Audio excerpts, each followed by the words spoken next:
coffin was already closed when I got the results, and by then it was too late to confront her. My name is Naomi Rivers, and until the day of my husband's funeral, I believed two things with absolute certainty. One, that I was married to a good man. Two, that our daughter was ours. But the moment I saw my mother-in-law gripping a sealed envelope with my name on it, her hands shaking, her face pale, it was as if the floor opened beneath me. Because that envelope held a DNA report, and the version she handed me was fake. Let me take you back. Just 1 week before the funeral, I was sitting at my husband Ryan's hospital bedside. He was unconscious, hooked up to machines, tubes everywhere. I was clutching his hand, whispering, "Please, just stay. Just one more day." And right across the room, pretending to cry, was Margaret, my mother-in-law. A woman who had always acted like I wasn't good enough for her son. Always polite in public, but behind closed doors. She kept score, made comments, asked who our daughter really resembled. I brushed it off as grief, until the night before Ryan died. That night I saw her sneaking out of the hospital room at 2 a.m. She thought I was asleep in the chair. She didn't see me follow her. She went straight to the hospital's records department. I confronted her in the hallway. "Margaret, what are you doing down here?" She fumbled with her purse. "Nothing, Naomi, just asking about Ryan's chart, routine stuff." But when I glanced at the paper in her hand, it didn't have Ryan's name. It had our daughter's. I didn't understand it then. But I took a picture of it just in case. A document request form for a DNA test. The next day, Ryan's condition worsened. He passed away quietly in the early morning hours. The machines flatlined while I held his hand. I felt something inside me break. And while I was planning the funeral, Margaret was doing something else. 2 days later, I got a call. A hospital staff member, anonymous, told me someone had submitted 2 different samples under Ryan's name. One for him, and one for a woman who wasn't me. They said the results were expedited, picked up by someone claiming to be next of kin. I knew it was Margaret, but I had no proof. Yet, then the day of the funeral arrived. Everyone was seated. The casket was already closed. Margaret came to me holding an envelope. "This is for you," she said. "I thought it would give you closure." She looked so calm. I opened the envelope later that night. The document said, "Paternity inconclusive. Child not biologically related to Ryan Rivers." I dropped it. I couldn't breathe. But something didn't sit right. The formatting was different than hospital-issued reports I'd seen before. So I did something I didn't think I had the strength to do. I ordered a new test, and while I waited for the real results, I found the original report hidden in the bottom drawer of Margaret's study, with a different conclusion entirely. Child is biologically related to both Ryan Rivers and Naomi Rivers. Gusib Gujom Gupyosin Mechi. She had changed it, destroyed the truth, and she had done it before the coffin was even in the ground.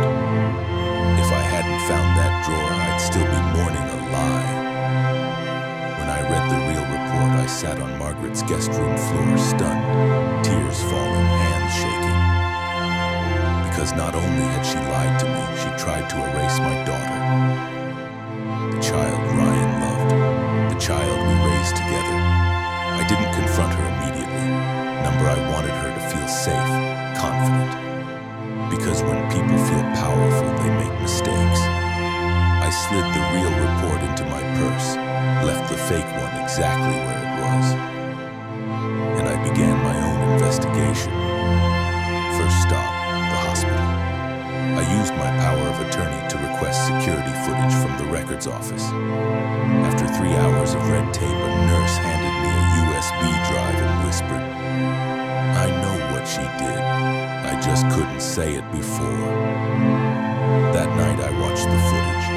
At 2:17 a.m., clear as day, Margaret slipping a document into her bag, then replacing a sealed folder on the desk. She had stolen the real report and replaced it with the forged one.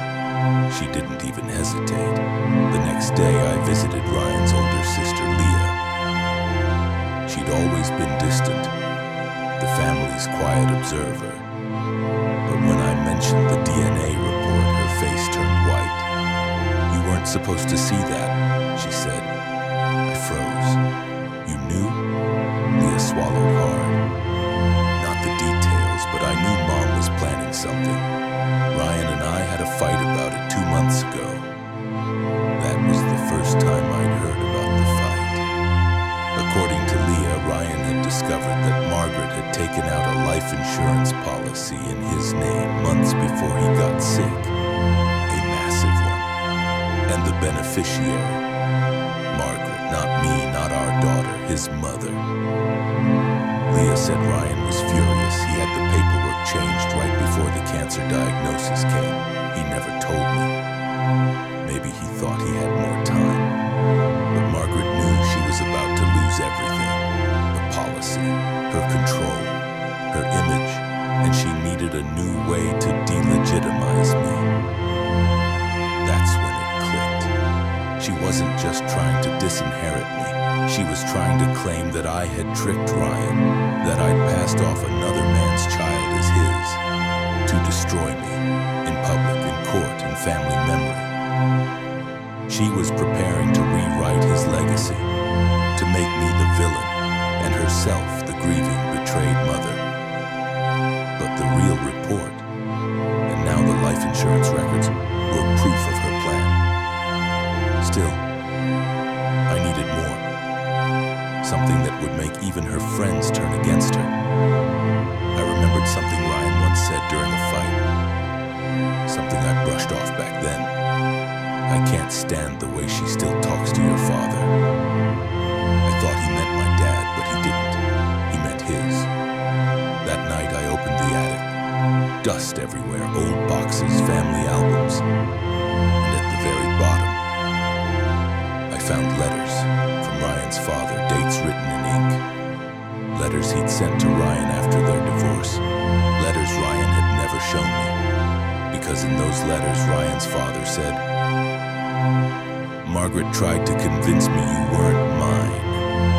That's why I left. I didn't want to stay married to a woman who used paternity as a weapon." It had happened before. This wasn't Margaret's first time. This was her pattern. The worst part wasn't what she did. It was how quickly everyone believed her. Armed with the letters, the original DNA report, and the life insurance documents, I was ready to expose Margaret. But I wasn't the only one preparing. Because just as I called a meeting with Ryan's siblings, Margaret struck first. She gathered the entire family at her house for what she called a memorial brunch. No one invited me. I only found out from Leah, who texted me while sitting at the table. "You need to come. Now she's telling people your daughter isn't Ryan's." I dropped everything and drove straight there. When I walked in, every eye turned toward me. The air was thick, judgmental, cold. And Margaret? She stood up with an expression of forced sadness. "Naomi," she said in a sickeningly sweet voice, "I was just telling them about the report you found." She held up her version of the DNA test, the forged one. "I know this must be hard," she said, "but we all deserve the truth. Ryan would have wanted honesty." Someone gasped. Someone else muttered, "Oh my God." I felt dizzy until I pulled out the real report. The room fell dead silent. Then I opened my bag and pulled out the life insurance document too. Did Ryan also want you to be the sole beneficiary of his policy? I said. The one you took out behind his back? Margaret's face cracked for the first time. I handed the letters to Leah. She read them aloud, Ryan's father's words echoing in that quiet living room like a ghost finally speaking. Margaret tried to convince me Ryan wasn't mine. She's done this before. Suddenly, Leah stood up. Is it true? She asked Margaret, shaking. Did you do this to Dad too? Margaret tried to deny it, but the cracks were showing. The cousins, aunts, uncles, all shifting in their seats, doubt blooming like wildfire. She exploded. I did what I had to do. Naomi was manipulating him. That child isn't part of this family. And that's when my daughter walked in. She had heard it all. My sweet, innocent 10-year-old daughter, standing in the doorway, eyes wide. Grandma, she said softly, why don't you want me to be part of the family? Margaret froze, stammered, then stormed upstairs. No one followed her. That night, Leah called me. I believe you, and I'm sorry it took me this long.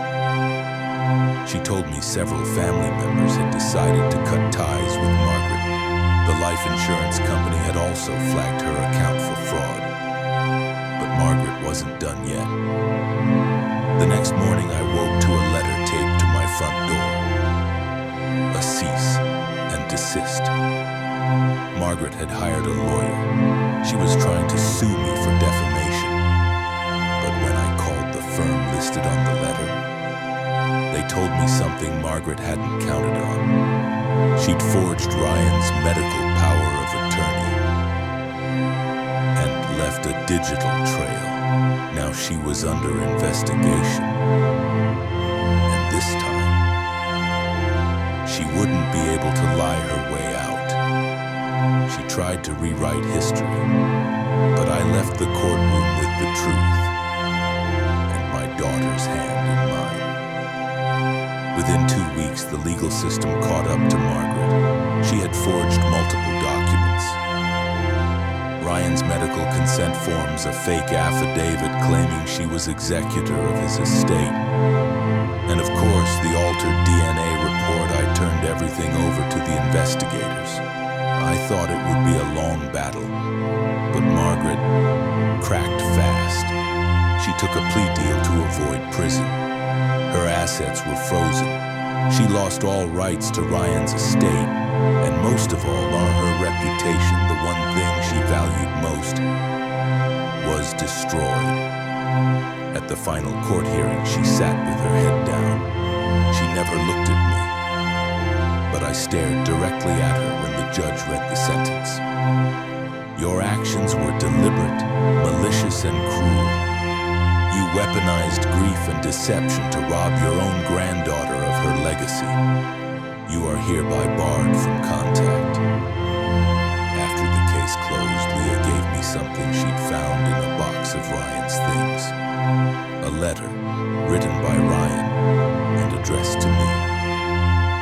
Naomi, I've seen what Mom is trying to do. I wanted to handle it myself, but my body's failing faster than I expected. I just want you to know, I never doubted for a second that she's mine. You're the love of my life. Don't let her rewrite our story. I cried so hard I couldn't breathe. Because even in his final days, Ryan had known. And he fought for us until the end. A month later, I hosted a small memorial just for close friends and family. We lit candles, shared stories, and I read Ryan's letter aloud. As I finished, my daughter looked up at me and said, does this mean we don't have to be scared anymore? I held her close. No, baby, not anymore.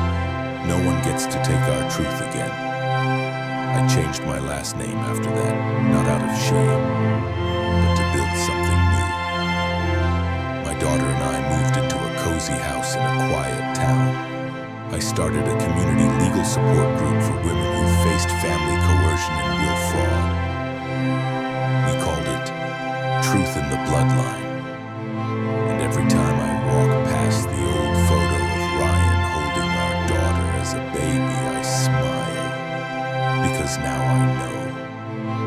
tried to replace my truth with a lie. But the truth, it survived.